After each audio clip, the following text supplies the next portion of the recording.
শুরুতেই যে খবরের দিকে চোখ রাখবো, শুভেন্দু দিলীপের পর এবার মিঠুন চক্রবর্তী ত্রিপুরায় প্রচারে যাওয়ার আগে বিমানবন্দর থেকে মুসলিম ভাই বোনেদের জন্য বার্তা দিলেন মহাগুরু। বললেন, বিজেপি কোনোদিনই মুসলিম বিরোধী নয়, আমি চাই আমার মুসলিম ভাই বোনেরা ভালো থাকুক।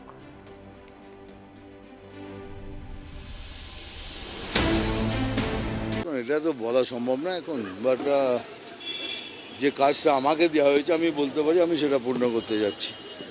দাদা, বিজেপি কি আবার সংখ্যালঘুদের দিকে একটুখানি বেশি গেছেন?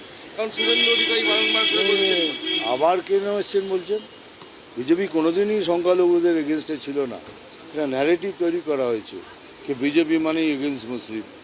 এটা বলে মার্কেটে ছেড়ে দেওয়ার, বলতে থাকো। BJP is not against Muslim, we are for everything, we are for the Hindustani Muslims. At least I am interested আমার পশ্চিমবাংলার মুসলমান ভাই বোনরা ভালো থাকুক, আই এম ইন্টারেস্টেড।